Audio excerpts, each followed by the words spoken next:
Olá, eu acho que eu estou no ar, entrei um pouquinho mais cedo, entrei 3 minutos antes do horário, vamos ver se já tem alguém aqui. Oi, Sheila, Sheila entrou. Vê se o som tá legal para mim, Sheila, escreve aí. Ana também entrou, Selene. Oba, que bom. Eu marquei essa live aqui porque eu estava usando temas sobre constelação e sempre saem coisas fora do tema. Oi, Selene, Rio de Janeiro, São Paulo, Teresópolis, onde é que você anda? Selene, além de uma grande consteladora, ela também trabalha com cinesiologia. A gente criou um curso fantástico juntas de cinesiologia quântica. Oi, Álvaro, saudade de você. Portugal? São Paulo aí. Francesca, Ricardo, Grace. Então, gente, boa noite, Luísa. Hoje eu não vim com um tema. Hoje eu vim para responder vocês sobre as dúvidas de constelação, né? Então, às vezes a gente tem uma dúvida pessoal. Boa noite, Esther, bem-vinda. E eu gostaria que vocês fizessem perguntas sobre constelação. A maioria daqui já conhece, Dirce é uma grande consteladora lá de Curitiba, Dirce Peruso, né? Fábio já está aqui, futuro constelador, né? Coach da parte financeira lá pela FGV. Ricardo é lá de Guarulhos, que bom, legal. Cícero, é possível constelar o próprio nascimento? Olha, Heloísa, tem pessoas, agora que era para eu entrar, eu botei o relógio para despertar e não prestei atenção a ele. Tem pessoas que constelam fatos, que constelam situações que foram difíceis. Eu acho que isso é muito válido para um estudo, entendeu? Eu pego várias pessoas, por exemplo, que tiveram um parto pélvico, que tiveram um parto com circular de cordão, ou que tiveram alguma coisa assim. E constelo para que eu, profissional, faça um estudo de como foi o parto e como afetou a vida da pessoa. Mas, normalmente, a gente usa a constelação para situações que estão se repetindo na nossa vida. Então, o que vai vir? Vai vir o parto como causador daquilo. A gente busca o nó, a gente busca o emaranhado. Então, vamos supor, na minha família, parto é uma coisa bem específica, é só minha. Oi, Elba, oi, Mônica. Mônica é lá de Friburgo, terapeuta também. Elba, amiga e cliente minha muito antiga. Na minha família, vamos supor que o meu avô tenha morrido de uma morte violenta e que meu bisavô tenha perdido tudo que ele herdou da família. Pode ser que eu repita coisas porque eu estou olhando para o meu avô. E o meu irmão repita coisas porque está olhando para o meu bisavô. Ele não está olhando para o vovô. Percebe? Então, não adianta eu constelar essa perda financeira do bisavô, porque isso não está me afetando. Ah, mas eu tenho dificuldade de ganhar dinheiro. Mas talvez não seja por isso. Né? Lembrar sempre que tem essa herança genética e sistêmica que influencia todos nós. Isso está no meu sistema, mas eu não olho para isso. Lembra aquela coisa, eu tenho que olhar para frente, porque é o menor que está na minha mão? Eu tenho que olhar para o futuro. 70% de presença no presente, 30% no futuro e nada no passado. Porque toda vez que eu olho para os meus pais, para os meus avós, para os meus bisavós, para criticar, para julgar, para fazer qualquer coisa, eu estou excluindo E ao excluir, eu acabo repetindo. Oi, Isabel, que bom que você chegou. Isabel é lá de Brasília, também consteladora. Então, o que acontece? Quando eu olho para o passado e falo, olha, foi assim. Eu concordo tudo do jeito que foi. Eu tenho força para seguir adiante. Oi, Paulo Lúcio. Paulo Lúcio é um ginecologista e obstetra de mão cheia aqui do Rio. Eu tenho força para seguir. Porque eu olho, concordo, aceito, eu estou reverenciando, estou obedecendo à hierarquia, estou obedecendo ao pertencimento e eu sigo, dando e recebendo com equilíbrio para os meus pares e para aqueles que são menores. Mas se eu fico o tempo todo olhando para trás, eu não consigo seguir. Quem é que olha para as minhas coisas? Ninguém, porque eu estou olhando para os meus antepassados. Eu estou olhando para o meu parto, que foi difícil. Eu estou olhando para a minha infância, que foi difícil. Então, normalmente, quando a gente faz um processo terapêutico, a gente olha para tudo isso e deixa isso lá atrás.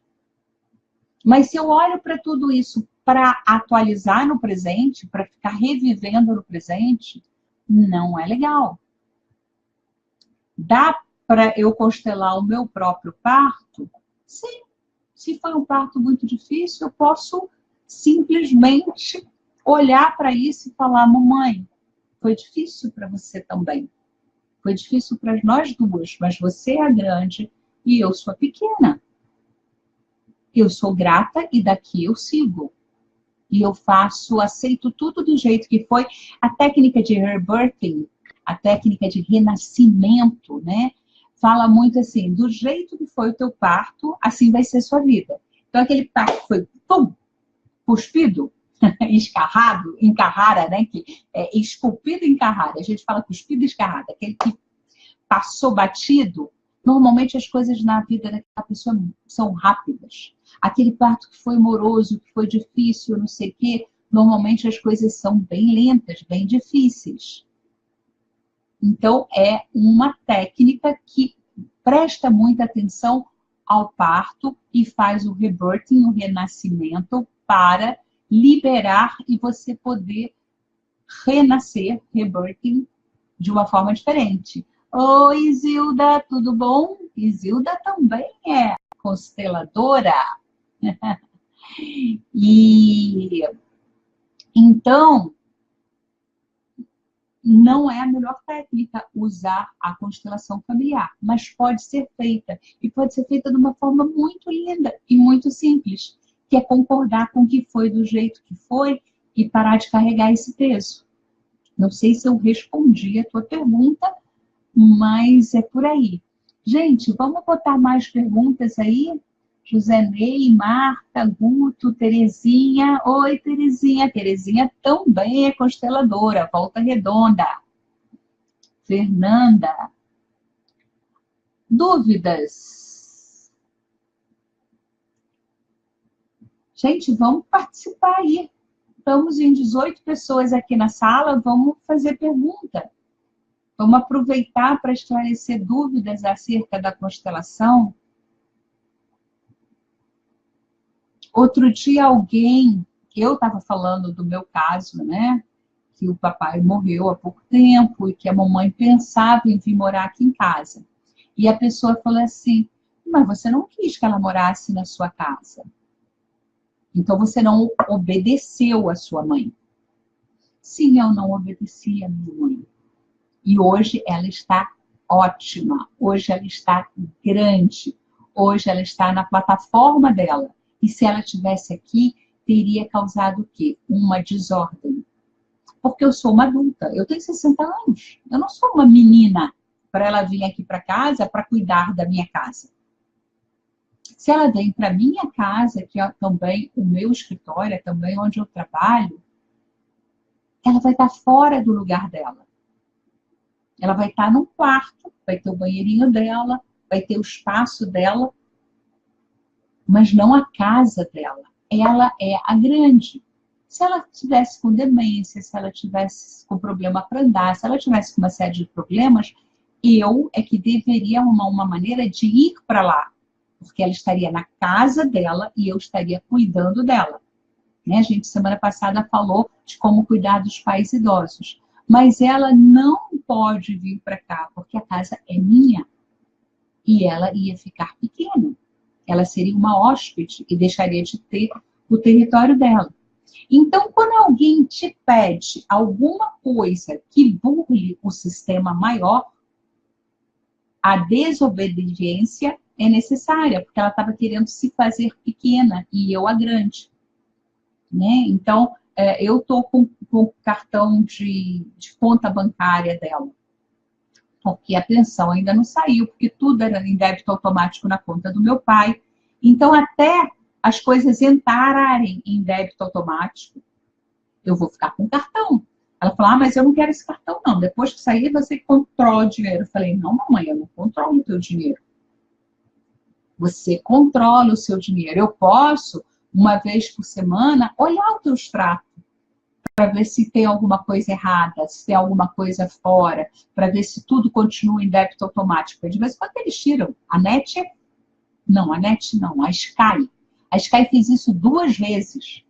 No meio do contrato, tirou do débito automático e ainda cortou a porcaria da televisão deles. Entendeu? Então, a gente tem que acompanhar. Uma das formas de eu ficar rica é olhar para o meu dinheiro, é controlar o meu dinheiro. Mas eu não posso controlar o dinheiro da minha mãe. Porque o dinheiro dela pertence a ela.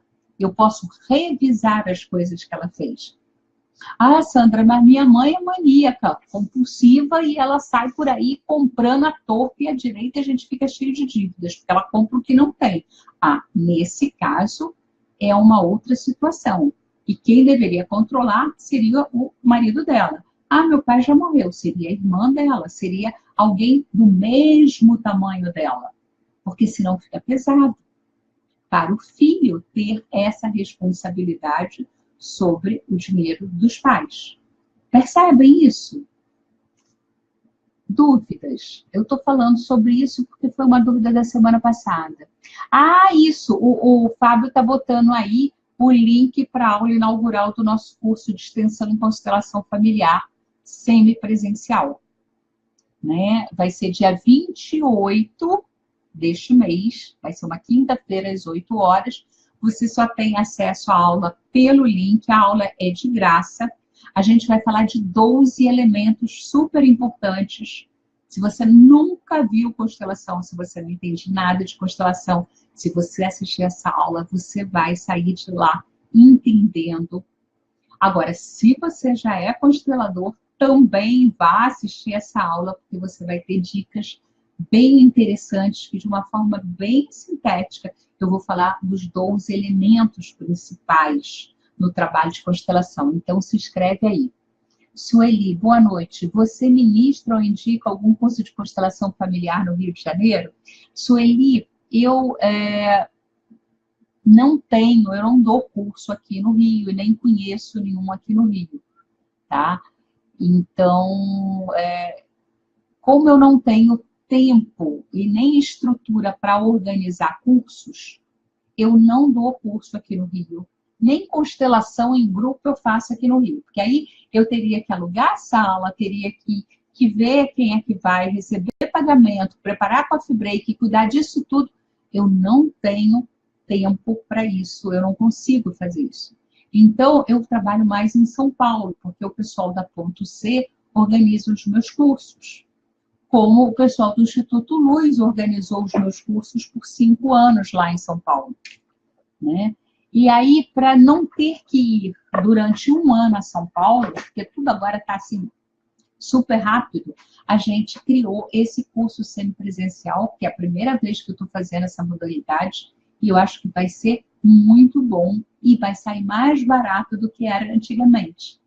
Né? Embora já seja quase 2 anos depois, vai sair o mesmo preço que era antigamente. Que antigamente as pessoas pagavam por 12 meses e tinham aula mês sim, mês não, mês sim, mês não. Só que quando eu ia, eu tinha que ensinar teoria e prática. Então, na prática, se limitava a 4, 5 constelações por final de semana. Agora eu vou fazer a teoria toda online, que você pode assistir a hora que você quiser, quantas vezes você quiser. E a gente vai fazer 3 práticas. Essa carga horária, ela obedece à carga horária que é necessária se você for trabalhar com constelação familiar, tanto no judiciário quanto no SUS.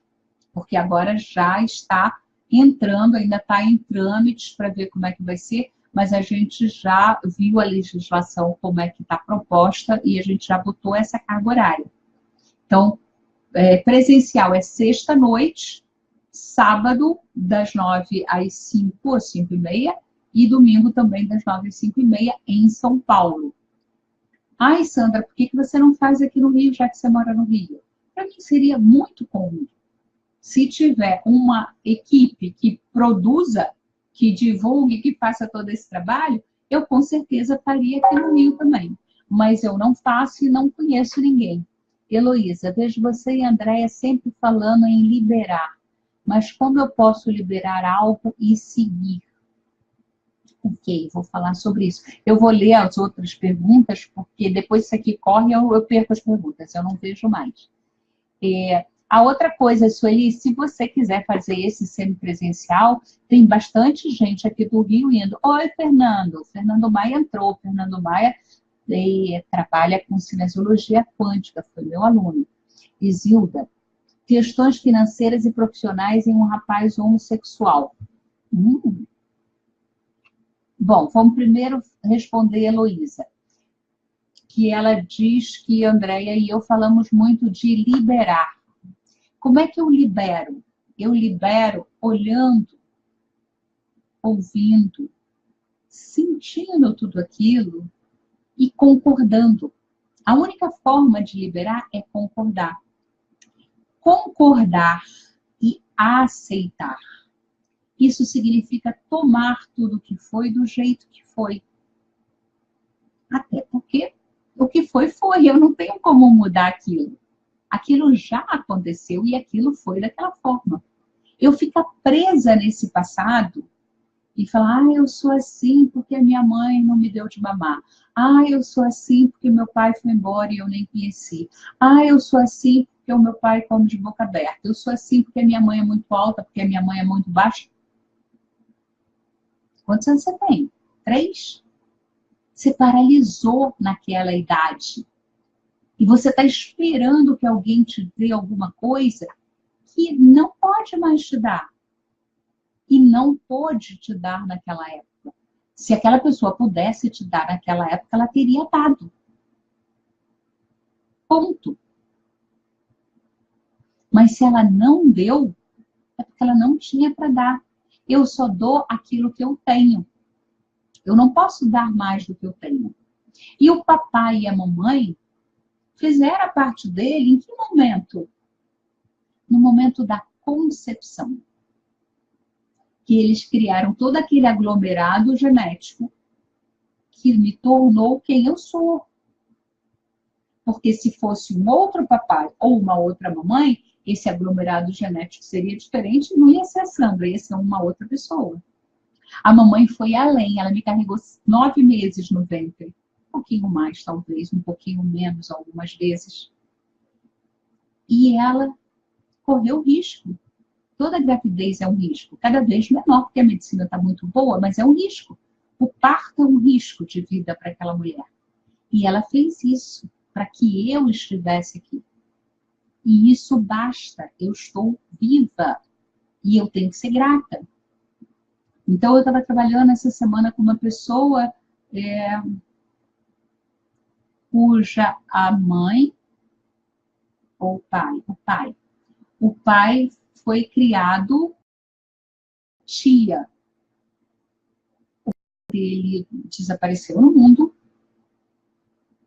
e a mãe morreu muito jovem. Então, o pai dela foi criado por uma tia.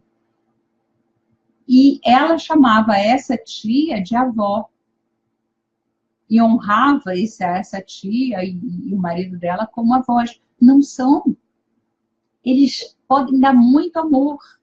Eles podem dar orientação, eles podem dar direção, eles têm que ser honrados como pais criadores, como avós criadores, mas eles não podem dar força, porque a força vem do sistema biológico, genético.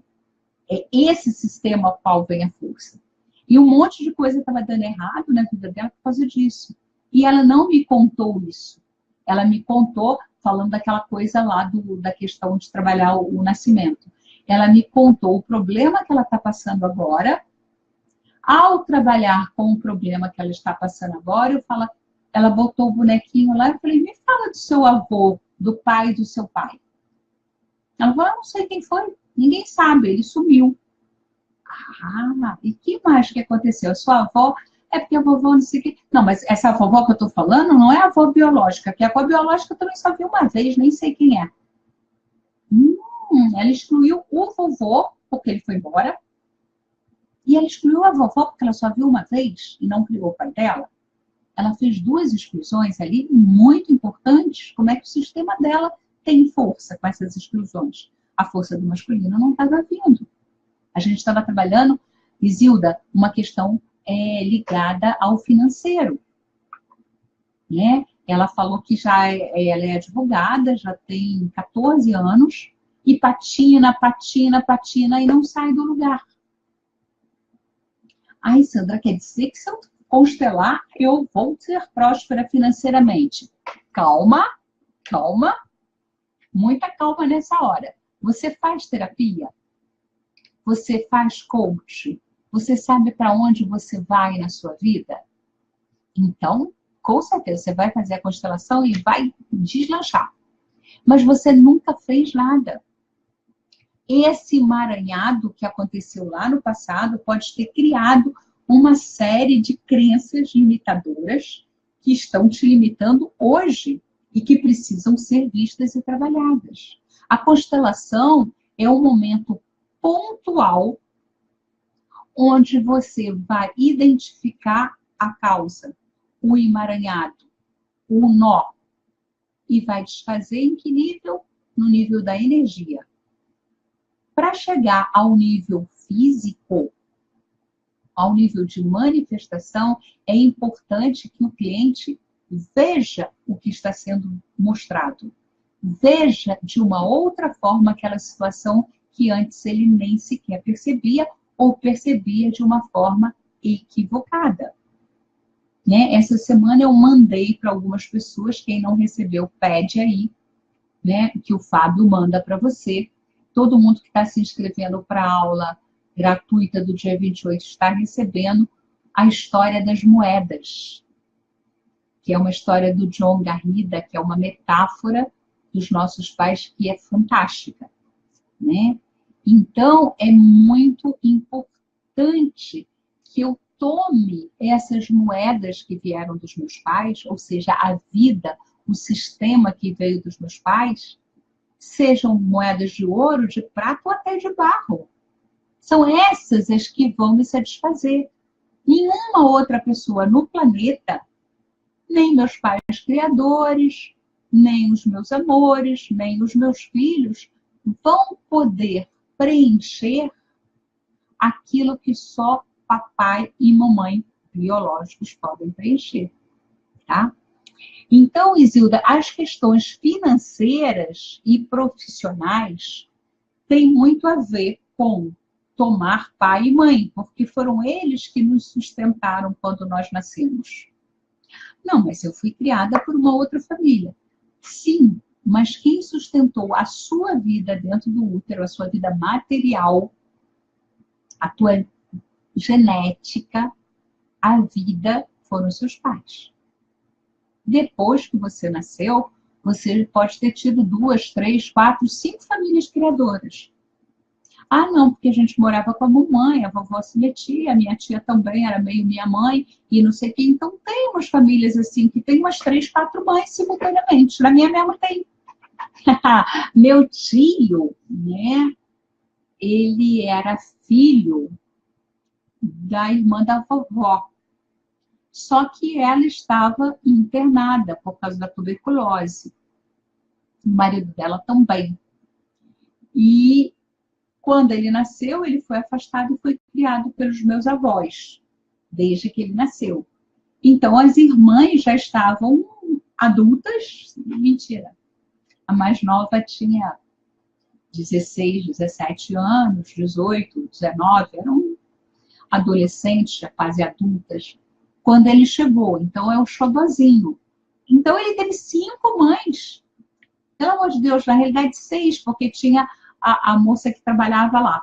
Né? Então, era a tia Neném, que era mãe dele, a vovó, que era mãe criadora de oficial, a Belinha, que era quem cuidava de todo mundo lá da família, ela foi meio mãe de todo mundo, mãe criadora de todo mundo, a minha mãe, a minha tia, a minha outra tia. Ele teve 6 mães, pensa a Deus, né?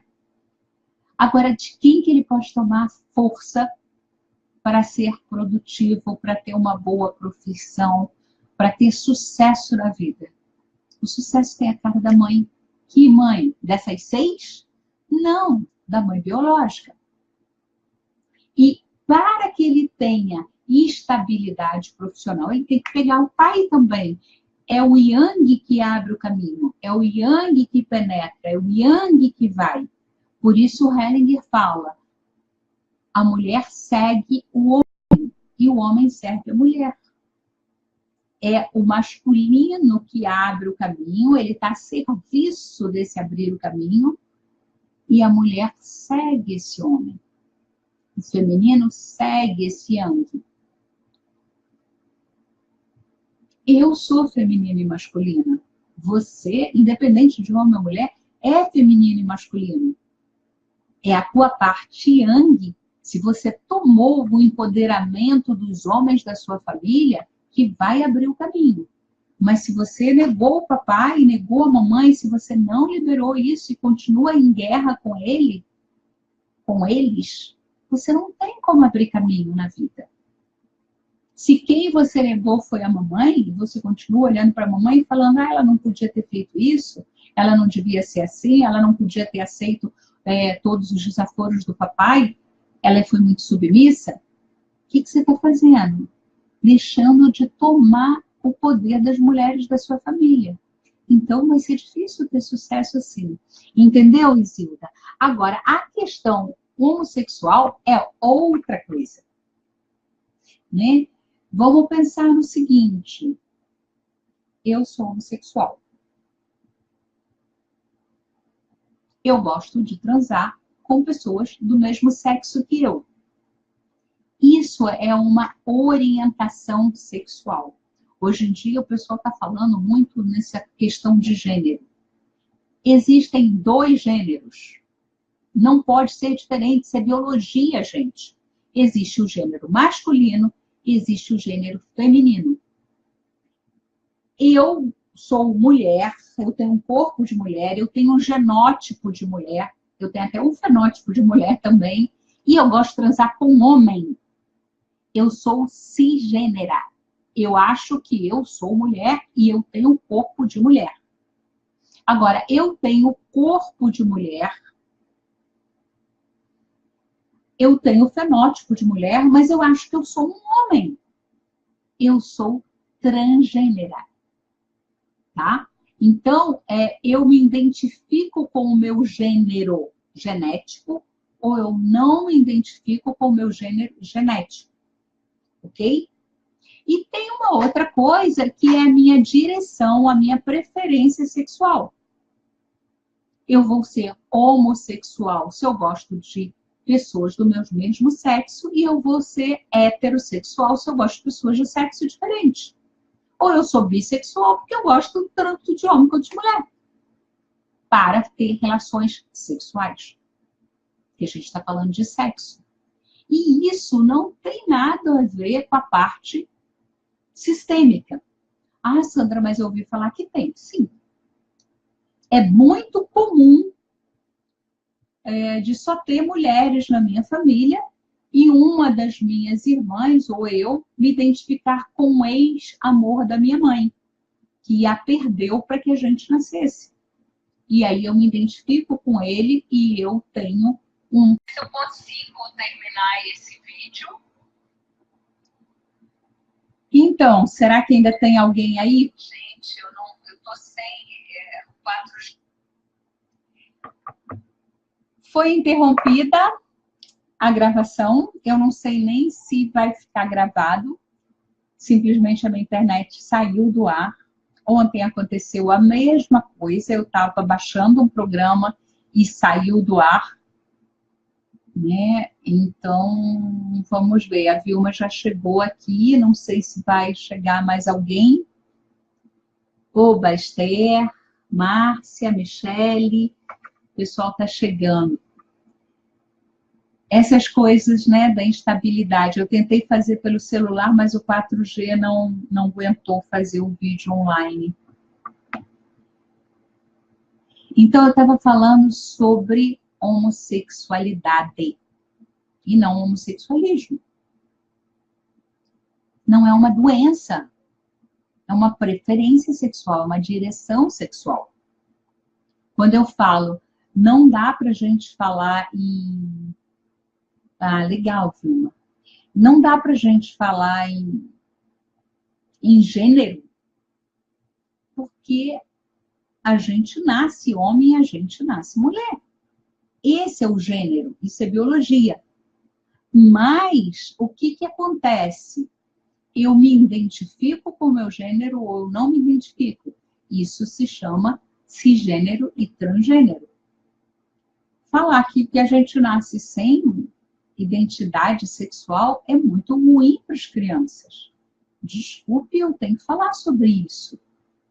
Sem nenhum tipo de preconceito, porque é um número mínimo da população que não se identifica com o seu próprio gênero. O homossexual, ele sabe que ele é homem e gosta de homem, e ele sabe que ele é mulher e gosta de mulher. Ele não pensa que ele tem um outro gênero. Então, a diferença de gênero é muito importante para a identidade da criança. É um absurdo agora se falar que não há gênero. Então, uma coisa é identidade sexual e a outra coisa é a direção sexual, é a orientação sexual, é o desejo sexual, que vai ser pelo mesmo gênero ou por gênero diferente. O mais comum é eu me orientar por gênero diferente. E num casamento, os dois são diferentes. São sempre diferentes. Mesmo que seja um casal homossexual, pelo amor de Deus. Eles são diferentes, totalmente diferentes. Porque um vem de uma carga genética, de uma família com crenças, com conceitos, com preconceitos, e outro vem de uma outra família. Então, alguém me perguntou aí, eu já me perdi quem foi, porque agora a gente está em outra tela, né? Que a Andréa fala, liberar para seguir. Quando eu chego em encontro, vou pegar o bonequinho aqui. Esse carinha aqui encontra essa mocinha aqui, ou esse carinha aqui encontra um outro carinha aqui com quem ele quer seguir a vida, não importa se a gente está falando de uma relação heterossexual ou homossexual, eles precisam deixar no passado a família deles, agradecer, reverenciar e seguir em frente com os valores deles. Entende isso? Porque se eu estou conectada com a minha família, eu acho que tudo que esse aqui fala é ruim, que a minha família é melhor. Vamos botar um casal heterossexual. Eles tiveram um bebê. E ela fala, o meu bebê tem que estudar em colégio público, porque na minha família todo mundo estuda em colégio público. E ele fala, não, colégio público é horroroso. Minha família, todo mundo estuda em colégio particular, porque ensina melhor. Não, mas o colégio público, ele aprende a conviver com outras pessoas de todo tipo. E aí começa a briga. E isso é uma crença dele e dela, ou isso é uma crença da família deles? E eles estão querendo repetir o padrão. Escuta o que eles falaram. eu vou repetir o que minha família. Na minha família, todo mundo faz assim. Ou seja, eu não estou analisando muito a questão. Então, ela estava falando, e Zilda estava perguntando, não sei se Zilda já está aí de novo. Oi, Graciene, Elisa. Então, vamos falar deste casal aqui, homossexual. Que ela falou que o rapaz era homossexual e tinha problemas financeiros. Ser homossexual é um problema para esse rapaz aqui? Ou ele está bem resolvido na plataforma e na vida dele e na sexualidade dele? Ele está resolvido, então não é um problema. Ah, Sandra, mas ele é um desses casos que ele é homossexual porque a mãe dele teve um namorado e esse namorado foi embora e a perdeu e ela nunca se desconectou e está honrando esse cara. Tá, tudo bem. E daí? Isso vai mudar a direção sexual, a preferência sexual dele? Pode desemaranhar o nó que estava aqui no passado, que impedia ele de seguir, que impedia ele de ser próspero, de ter dinheiro, de ter sucesso profissional. Mas isso não tem nada a ver com a sexualidade dele, com a expressão da sexualidade dele. Porque senão você vai falar, não, então quem resolve celibatário não pode ter prosperidade. Quem não casa não tem prosperidade. Não é assim. Oi, Carlota, tudo bom? Não é desta forma que acontece. Percebe? Oi, Rose.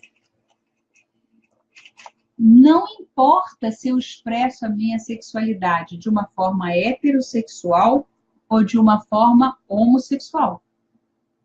A minha prosperidade pode ser muito boa. Eu conheço muitos casais homossexuais que são prósperos. Os dois são prósperos, bastante prósperos. Inclusive em termos de relacionamento. Tem um casal homossexual que um deles faz trabalho comigo, eles estão casados há 42 anos. Eles se conheceram na faculdade e estão juntos até hoje. É um casal estável, onde a família deles se aceita os dois. É uma família normal, com briga, igual todas as famílias, gente. Isso não é um problema. O problema é quando eu não estou bem com a minha sexualidade, quando eu não aceito, quando a minha autoestima está baixa por causa disso, quando eu não sei encarar o preconceito. Entendeu? Que é a mesma coisa, o preconceito porque eu sou mulher. E eu trabalho tanto quanto o meu colega, que você está na mesa do lado, e ele ganha muito mais do que eu. O preconceito porque eu sou negra. O preconceito porque eu sou pobre. O preconceito porque eu gosto de uma pessoa do mesmo sexo que eu. Isto não é um problema, a menos que, para mim, seja um problema. Isso não é tratável. Né? Porque isso não é nada. Boa noite, Sandra. Oi, Graciene, que bom. Mais perguntas, porque agora eu perdi a anterior lá e eu não sei que outras perguntas tinham que eu não respondi. Então, se você fez pergunta, oi, Leila, que bom você por aqui. Luiz Cláudio. Se você fez alguma pergunta lá que eu não respondi, pergunta aqui de novo. Oi, Julie, tudo bom? Elisa maravilhosa consteladora nossa, lá da Pevida. Estamos fazendo um trabalho lindo, Andréia, Elisa e eu, no Eu Vivo online, que a gente teve o Eu Vivo presencial e muita gente não pôde ir para Curitiba, né? Tinham 60 pessoas, mas teve gente que não pôde ir e agora a gente está com umas 30 pessoas nesse Eu Vivo online. Ah, Júlia, que bom te ver. Gente, pergunta, essa live de hoje é para a gente esclarecer tudo que a gente ainda tem de dúvida sobre constelação, porque é melhor do que falar de um tema só. Vem um tema, vem outro, vem outros. Oi, Eliane. A gente já falou um pouco sobre dinheiro, pais e filhos. Deixa eu falar um pouco sobre herança. Eu sou pequena diante dos meus pais. Então, aqui tem um garoto, aqui tem a mãe dele, atrás dele, e atrás dele também a gente tem o pai dele. Então, tá o pai, o garotinho e a mãe. Esse garotinho vai ficar junto dos pais até os 14 anos. Com 14 anos, ele tem que se afastar. Porque dos 7 aos 14 anos é o momento em que essa criança começa a ver tudo que ela herdou dessa família e começa a discordar. O meu avô não podia ter perdido todo aquele dinheiro. A minha mãe não devia comer de boca aberta. O meu pai não devia falar tão alto. E aí, o que ele está fazendo? Olhando para cá e se sentindo como que esse garotinho está se sentindo. Ele está se sentindo grandão, maior do que os pais. Então, o que vai dar certo na vida dele? Nada. Porque ele não está tomando as moedas dos pais. Então, ele tem que se afastar e ir para o mundo. Porque se ele é grande aqui, maior até do que os pais, ele na realidade fica aqui no lugar dos avós, quando ele se afasta, ele vai para o mundo, ele se sente pequenininho no mundo. Mas se ele é pequenininho perto dos pais, quando ele se afasta, ele se sente grande no mundo. Então, neste momento, ele tem que sair. Agora, vamos supor que esses pais herdaram muita grana dos avós e dos bisavós, e eles têm muito dinheiro.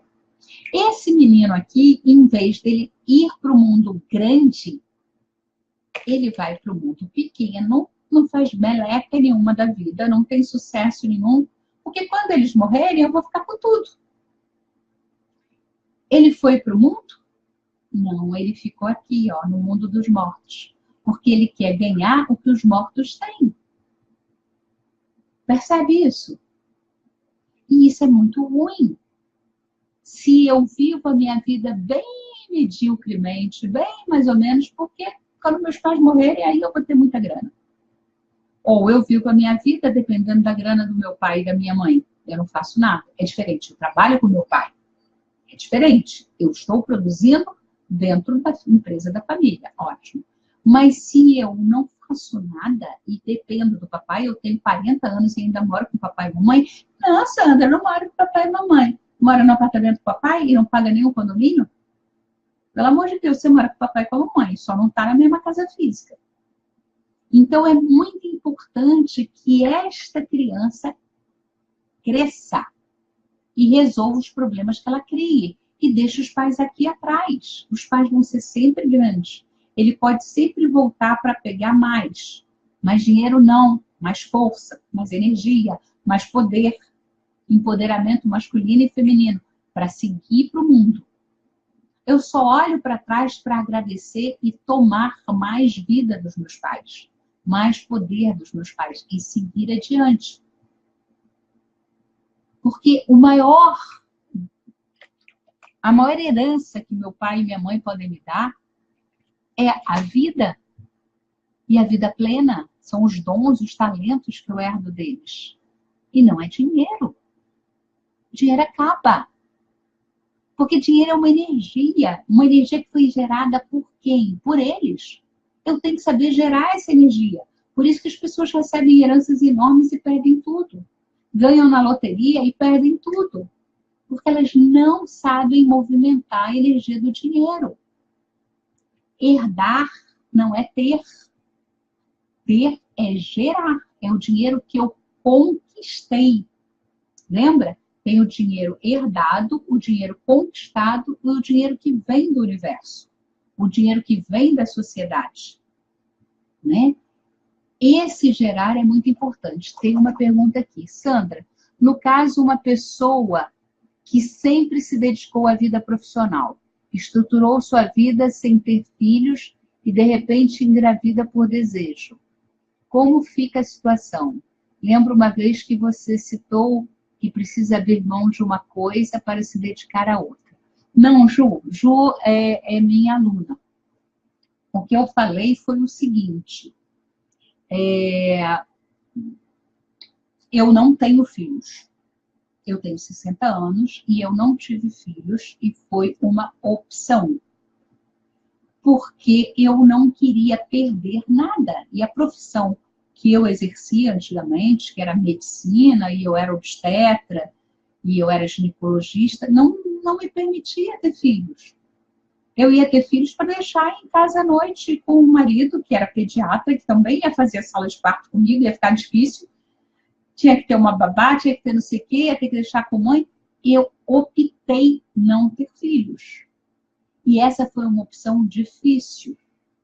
Eu abri mão de ter filhos por causa da profissão que eu exerci e da forma como eu exerci e gostava de exercer. E isso é bom, isso tem um peso. Agora, se eu sou uma pessoa, eu nunca quis ter filho, Deus me livre, meu corpo vai ficar deformado e não sei o que, eu não aguento criança gritando. Eu não escolhi. Eu não perdi nada. Então, isso não tem peso, isso não tem valor. Então, os filhos que eu não tive, porque eu troquei por horário de ficar cuidando de outras pessoas, ser médica, esses filhos, eles têm um valor. Esta dor, este luto de não ter os filhos, eles me dão um peso. Agora, se levianamente eu não quis ter filho porque eu gosto de viajar e eu não quero criança me atrapalhando, não teve peso nenhum. E isso não me dá peso. Eu adoro trabalhar. Eu sempre trabalhei. Mas eu tive um filho que é especial. E por causa dele eu não posso mais trabalhar, porque eu não tenho como pagar para alguém ficar com ele, porque eu quero ficar com ele, porque eu sei que eu vou me dedicar mais do que qualquer pessoa. Abrir mão do trabalho nesta situação, neste caso, me traz peso. Mas, não, eu vou ter filho, vou ficar cuidando deles, e aí eu vou largar de trabalhar, porque o meu marido pode me sustentar, e eu acho legal. Isso não tem valor, porque não foi uma escolha. A escolha entre duas coisas que eu quero. Entre uma coisa que eu quero e uma coisa que eu não quero, não há escolha. Percebe? Foi isso que eu falei. Talvez você tenha entendido que isso é em todos os casos. São em casos específicos. Né? Então, às vezes, lógico, eu estou grávida, eu passo mal, eu vomito, eu não sei o quê, eu não consigo trabalhar. E aí eu não tenho nem escolha. Eu acabei de ter neném e tal, no início eu não consigo trabalhar, mas depois eu vou arrumar um jeito, vou botar numa creche, vou botar uma cuidadora, vou fazer não sei o quê, porque eu preciso trabalhar. E a criança pode ter a minha presença de qualidade nas horas que eu posso estar com essa criança. E eu estou olhando para mim, porque, percebe, eu estou grávida. Quem chegou primeiro? Eu ou a gravidez? Eu. Eu acabei de ter neném. Quem chegou primeiro? Eu ou o bebê? Eu. Quem precisa de mais atenção? O bebê. O bebê precisa de mais atenção. Ele é o menor, ele chegou agora no sistema. Quem tem prioridade? Eu, porque eu cheguei primeiro. Então, meu marido, porque também chegou primeiro. Eu não posso abrir mão da minha relação de casal por causa da criança. Eu não posso abrir mão da minha vida profissional por causa da criança. Mas é lógico que eu vou ter menos tempo para a vida de casal e eu vou ter menos tempo para a minha vida profissional. Eu vou ter que ajustar. Então, por isso que quando a criança aos 14 anos sai, é hora do marido e a mulher se olharem mais. Lógico que depois dos 7 anos, a criança já foi para o mundo. De 7 a 14 é quando ela está conhecendo o mundo. Um pai, dos 3 aos 7, levou essa criança para o mundo. E aí é a hora do casal que só olhava para a criança poder se olharem muito mais. Tá? Ficou claro, Juliana? Se não ficou, pergunta aí de novo. Ana, constelação pode ajudar criança com diagnóstico de autismo? Cura. Gente, vamos pensar o seguinte, o que é cura? Né? Em homeopatia, a gente fala muito daquilo que é digno de curar, que é a alma. Ah, ok, Juliana entendeu, que bom. Então, você desamarra um nó do passado. Aquilo que já está no físico, e um autismo é um físico mental, né? A criança vai ficar como se ela nunca tivesse sido autismo? Não. Então, a gente tem na turma da Juliana mesmo, né? Tinha uma aluna que ela veio numa sexta-feira trabalhar o filho com autismo. E que ele veio também, ele tinha 3 anos, e ele ficava assim, batendo na cabeça e batia na parede, batia na cabeça o tempo todo. E aí ela adotou essa criança quando essa criança tinha 3 meses, e depois observaram que ele era autista.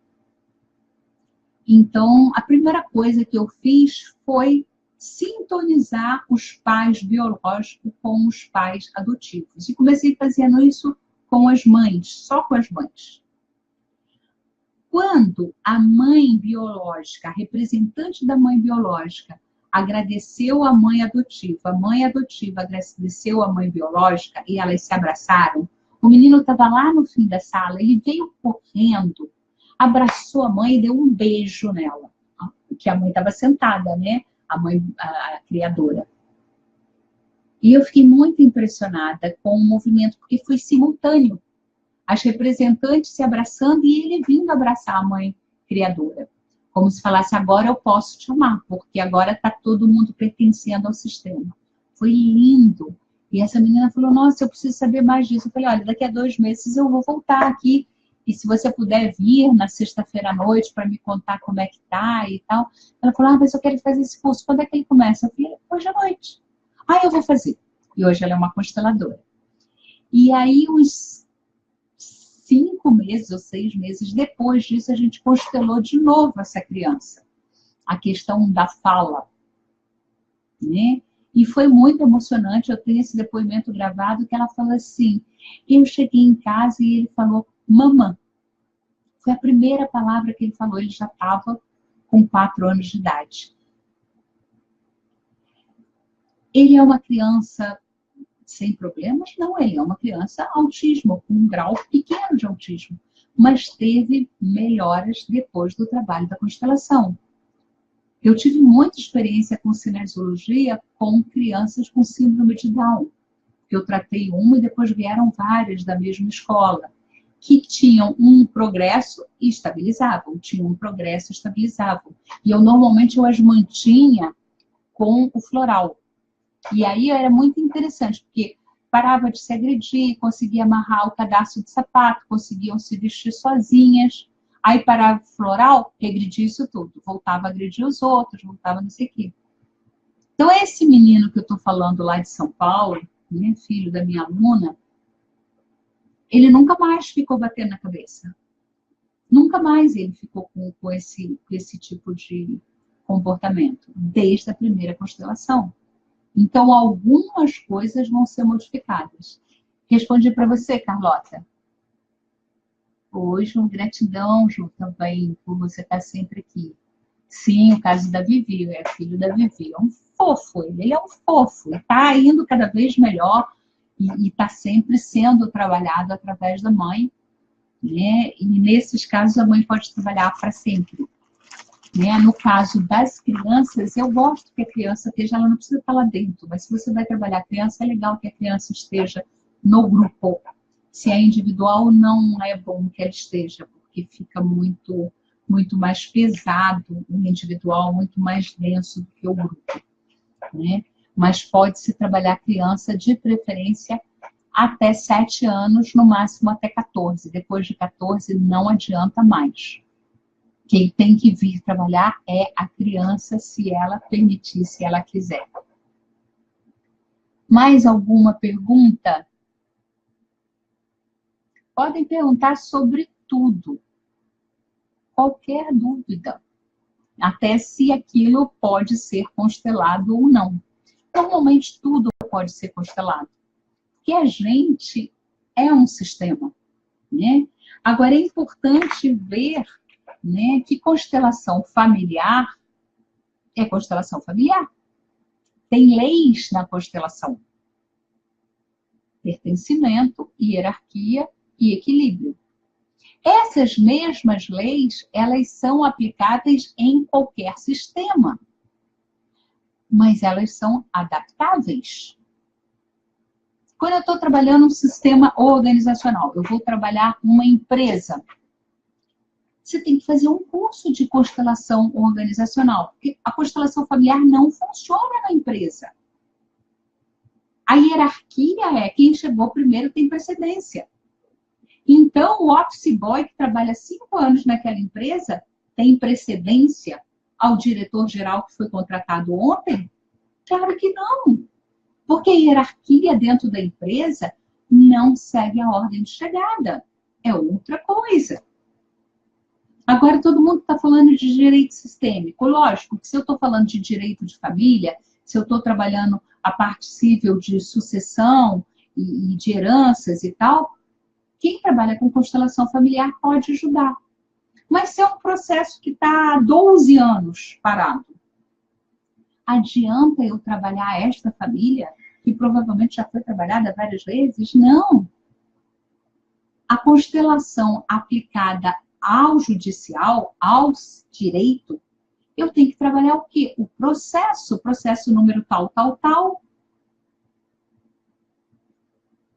Os advogados, que em 13 anos pode ter tido 2, 3 advogados, e um deles pode estar retendo o processo e não liberando o processo para o outro advogado. E eu não estou falando reter, segurar o processo. Energeticamente ele não libera. Então o outro tenta trabalhar e o outro não tem energia para trabalhar ali. Pode estar preso em alguma vara, pode estar preso em alguma pessoa. Aí a gente tem que trabalhar o sistema judicial. Isso é uma constelação judicial. E para isso você tem que entender de todos os trâmites. Você tem que entender daquela parte processual. Né? Essa semana eu trabalhei, semana passada, eu trabalhei com uma pessoa que ela tem um processo que primeiro ele era administrativo, depois tinha um advogado, depois ele é judiciário e depois ele entrou na parte crime. O mesmo processo estava em 3 varas diferentes, com 3 juízes diferentes, lembrando que nem sempre é o juiz que vai julgar, o juiz assina a sentença, mas às vezes tem uma pessoa encarregada daquele julgamento, com 3 advogados diferentes, um para cada tipo de processo, o mesmo processo, o mesmo número, em varas diferentes. A situação é a mesma que está sendo julgada, mas ela está sendo julgada administrativamente, porque é uma coisa ligada a uma prefeitura, está sendo julgada a nível civil e está sendo julgada a nível criminal, com andamentos diferentes de cada processo. Não adianta eu constelar o sistema. Então, primeiro eu trabalhei com o processo e depois eu fiz uma constelação da família e do sistema processual, da prefeitura e da família dela, para harmonizar isso. Percebe? São muitos detalhes que a gente precisa estar atento, porque se a gente constela a questão errada, não vai movimentar. Ok, boa noite. Tânia, oi, Tânia. Ana conseguiu entender. Eliane, em caso de incesto, como fica o sistema no caso da criança? Eliane, eu não sei direito o que você está perguntando. Mas isso é uma coisa bastante polêmica. A gente tem que montar o sistema. O Hellinger costumava dizer, e isso tem em alguns livros dele, que a criança sempre se sacrifica pela família. Muitas vezes a criança se oferece, é um processo inconsciente, ou seja, ela permite que o pai ou a mãe faça aquilo com ela para manter o pai ou a mãe dentro da família. para ele não ir embora. O que a gente vê muito comumente é que a mãe acha esse pai, no caso do incesto de uma menina, por exemplo. Você colocou criança, eu não sei se é menino ou menina. Mas vamos supor, a menina é violentada por esse pai. Normalmente, essa mãe acha esse pai um merda. A criança precisa, por uma questão de sistema, defender este pai. E a criança faz tudo para que os pais permaneçam juntos. Esse pai está perturbado para ter sexo com essa menina. Ele tem uma perturbação. No trabalho que a gente faz, né, Juliana e algumas pessoas que estavam aqui, não sei se ainda estão, a gente trabalha a herança horizontal e a herança vertical, que alguns chamam de vidas passadas. A gente está trabalhando com um arquétipo. E aí fica mais claro por que aquela pessoa olha para aquela criança e, ao invés daquela criança, ela vê um adulto com quem ele se relacionou numa vida passada. Mas isso é contestável, né? O que o Hellinger vê é que essa criança está servindo ao sistema. Mas cada caso é um caso, é preciso colocar, tá? Bom, não sei se eu te respondi, qualquer coisa, pergunta mais aí para eu falar. Posso constelar o mesmo tempo várias vezes? Se sim, em que intervalo de tempo? Julie, eu não gosto de constelar o mesmo tema, né? Eu posso até aprofundar naquele tema. Então, por exemplo, eu constelei a minha obesidade e 6 meses depois eu constelei a minha protelação, a minha não capacidade de manter as coisas que eu prometo, como, por exemplo, manter a minha dieta, manter a minha ginástica, né? Então, há uns 6 meses atrás, eu constelei uma menina para a questão da obesidade. E ela falou que ela começou a engordar quando o avô dela morreu. E isso foi constelado. Ela falou, vovô, você pode seguir, eu fico aqui, porque ela estava carregando esse avô. Né? Ela deve ter uns 20 e poucos anos, está desde os 12 anos carregando esse avô, e ela é obesa. E aí, 6 meses depois, ela volta. E ela estava mais obesa. Não menos obesa. E aí, eu perguntei, mas o que aconteceu? Ah, não sei, eu começo a fazer dieta, eu paro, eu começo a fazer ginástica, eu paro, tudo que eu faço, eu paro. Eu não tenho persistência, eu quero trabalhar a persistência.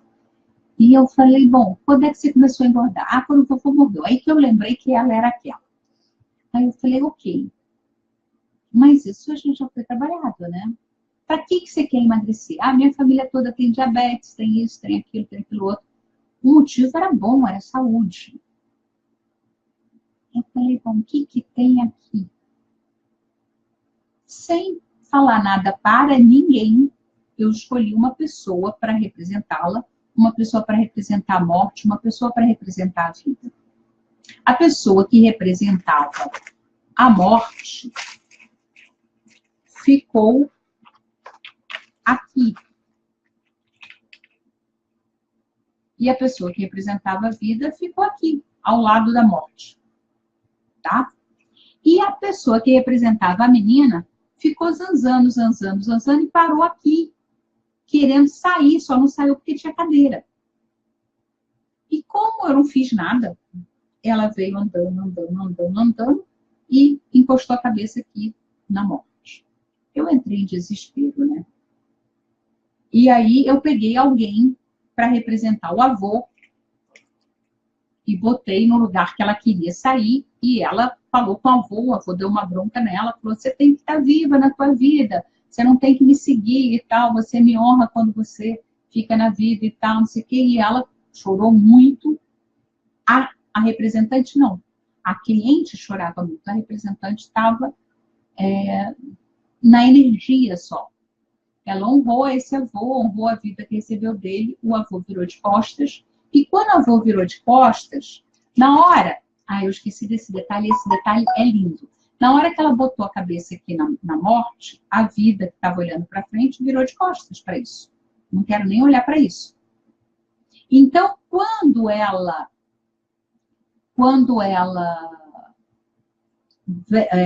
o avô virou de costas, ela veio para aqui, ficou atrás da vida. E a morte aqui. Aí eu falei, não tem outra posição? Botei ela em volta, na frente, eu queria que ela ficasse na frente da vida. Ela falou, não, eu fico melhor no meio delas duas. Aí eu peguei a morte e falei, você pode vir para cá? Posso. Aí quando ela veio para cá, ela falou, tá muito frio aqui. Eu prefiro ficar aqui. Aí ela veio para o lugar que era bom para ela, recebendo a vida. E aí eu deixei dessa forma.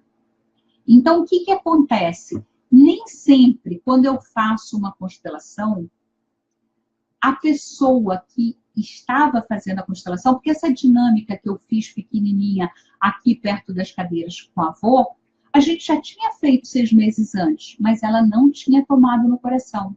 E quando eu falo para ela, mas como é que você se sente? Porque você é gorda.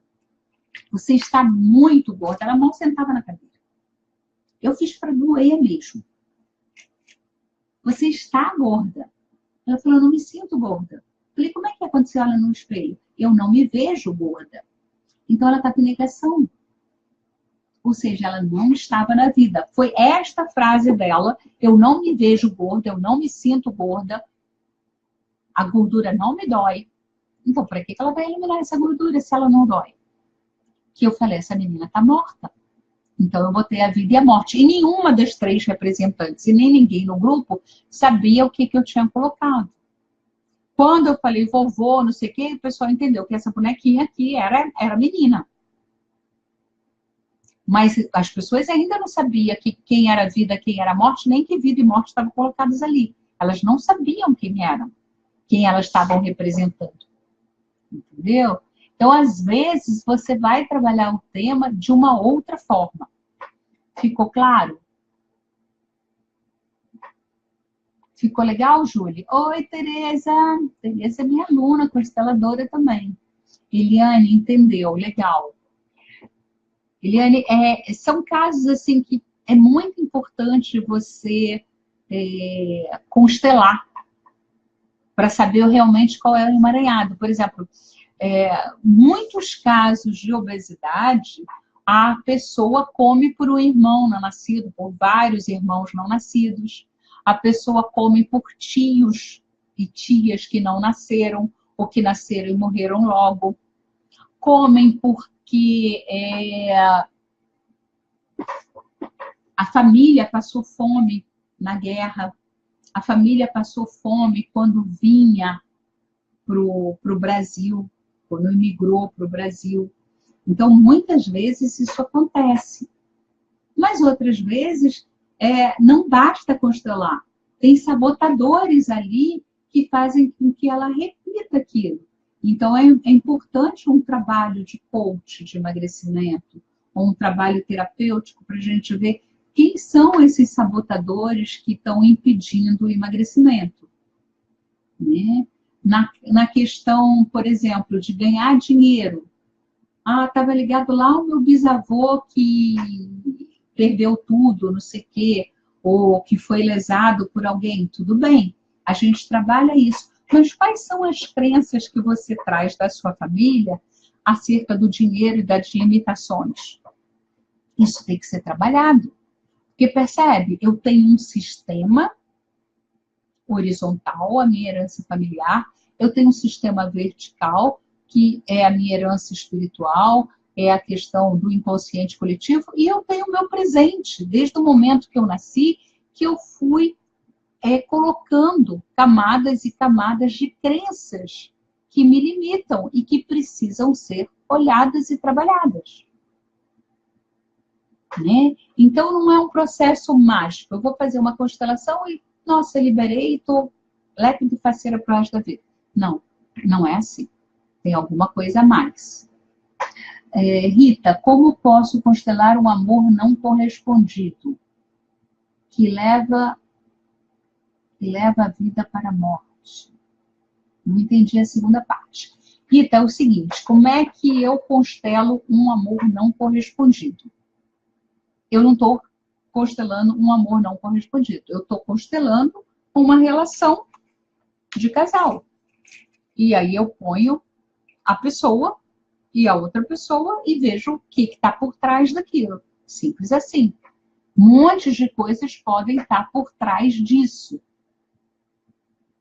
Pode ser um problema dela, pode ser um problema dele. Se for um problema dele, eu não tenho nem como trabalhar, porque ele não está presente. Tá? Mas, vamos supor, todos os amores dela não são correspondidos. Eu só arrumo homem que não quer nada comigo. Ou eu só arrumo namoradas, não sei se a pessoa é homossexual, se é heterossexual, não importa. Todas as pessoas por quem eu me namoro não me correspondem. Então certamente o problema é dela. Então eu não vou botar esse cara que não está correspondendo. Eu vou botar um amor possível, um amor que corresponda. E provavelmente esse amor que ela botou aqui que corresponde, ela não está nem olhando para ele. Ela só está olhando para aqueles que não correspondem. Esse aqui está aqui totalmente disponível e ela está olhando para o outro lado. E aí sim eu vou botar do outro lado quem é que ela está olhando. É um antigo amor da mamãe? É um antigo amor do papai? É aquele meu primeiro amor platônico? É o meu ex-marido que eu nunca perdoei, eu nunca liberei, eu nunca deixei ir? Quem é? Para quem que eu olho que eu não consigo ver os amores possíveis e só encontro amores impossíveis? Tá, Rita? Agora, essa segunda coisa aí que leva a vida para a morte, eu não entendi o que você está perguntando. Você está falando da menina, da obesidade? Né? Porque é muito comum que a criança queira seguir o pai, a mãe, no caso o avô, na morte. Eu amo tanto você que eu vou contigo. Né? Uma dinâmica também muito comum é que a criança fale, papai, eu vou no seu lugar, mamãe, eu vou no seu lugar. Quando a gente pega uma criança muito doente e que a gente põe o sistema, a gente vê que a mãe está olhando nessa direção e a filha está aqui impedindo que a mãe siga para o campo dos mortos. Né? A mãe quer seguir a própria mãe na morte e a filha interrompe. Né? No caso de uma aluna minha, quando eu fui botar o sistema dela, eu olhei e eu falei, gente, quem morreu na sua família recentemente? O meu irmão. Meu irmão era taxista, o táxi bateu, ele morreu e as duas pessoas que estavam ficaram gravemente feridas e ficaram com deficiência para andar. Eu já não me lembro mais, que isso já tem uns 4 anos. E aí, quando a gente foi montar o sistema, o pai dela, eles não sabiam disso, isso é uma história que apareceu na constelação, o pai dela não era filho biológico dos pais. Então, esse pai estava procurando o pai biológico. Então, esse pai estava olhando para a morte. Então, o que o filho fez? Papai, eu vou no seu lugar. E ela era próxima, ela estava ali na linha do pai. Por isso que o irmão dela apareceu, porque ela olhava para o chão, né, a representante dela olhava para o chão, o pai olhava para o chão e estava todo mundo fora do lugar. Eu falei, para quem que eles olham? Será que é um antepassado? Será que é um avô, uma avó que morreu? Não, era o irmão dela que tinha ido no lugar do pai. E ela seria a próxima, com toda certeza. Né? Ela já estava nesse campo da morte. Papai, antes eu do que você, eu vou no seu lugar. Eu vou procurar o vovô para você.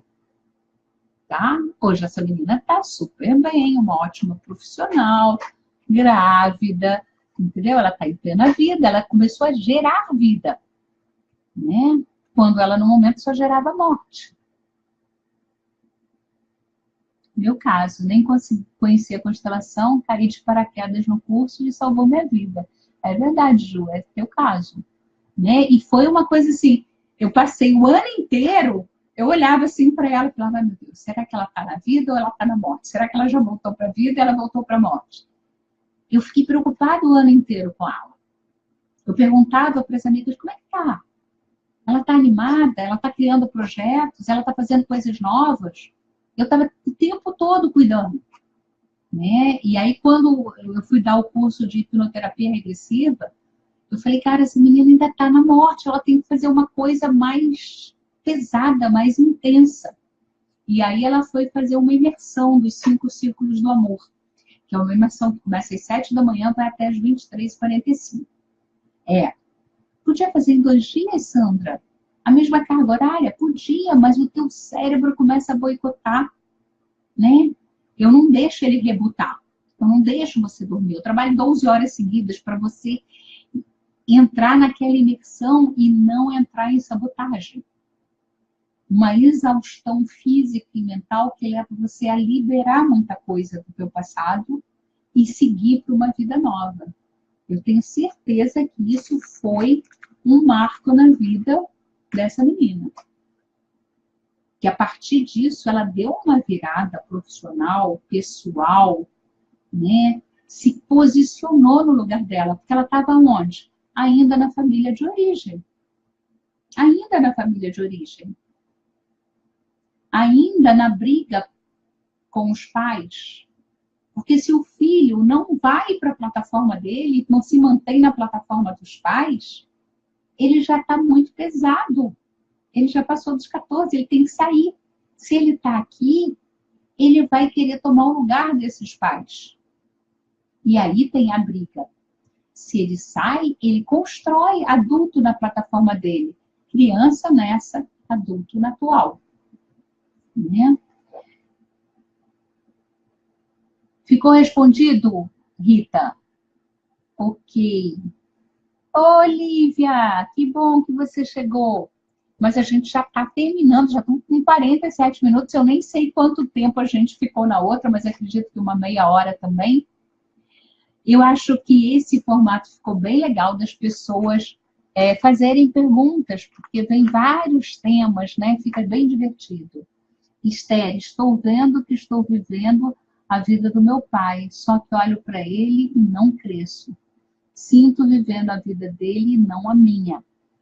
Um exercício bom para isso é você se imaginar bem pequenininha, com 3 anos, que é o momento que eu saio do ambiente da mãe para entrar no ambiente do pai, olhar para o papai e para a mamãe e reverenciar e falar, eu aceito tudo que foi do jeito que foi. Porque eu sei que vocês não podiam fazer diferente. Eu sou grata pela vida, né? Por favor, me abençoe seu ciclo. E aí você se sente crescendo, se afastando desses pais. Não importa se seu pai e sua mãe são vivos, se seu pai já está morto, se essa mãe já está morta, não importa. Eles continuam vivos no teu sistema. Carrega eles no seu coração e deixa eles lá, grandes na plataforma deles e segue para a sua. Né? No dia 28, que vai ter a aula inaugural, eu vou fazer alguns exercícios durante a aula. O curso vai ser bem prático, embora eu vá dar bastante teoria nas aulas online, eu vou fazer muita prática, muita vivência, muita meditação nas aulas online, para a gente poder constelar bastante, as pessoas estarem bastante liberadas na hora de irem para o vivencial lá em São Paulo. Ok? Lívia, oi, minha linda! Espero que vocês tenham gostado. Semana que vem, se vocês quiserem um tema, coloca aqui, né? Escreve aqui sobre o tema. Ah, Sandrinha, fala sobre isso, e a gente faz uma live com tema na quarta-feira. Senão, a gente vai continuar nesse formato, porque eu acho que é muito interessante, né? A gente ficar respondendo dúvidas, falar de temas diversos, ok? Temos aqui 18 pessoas online ainda. Fico super feliz, 50 minutos. E até quarta-feira que vem, 8 horas, tá bom? Tchau!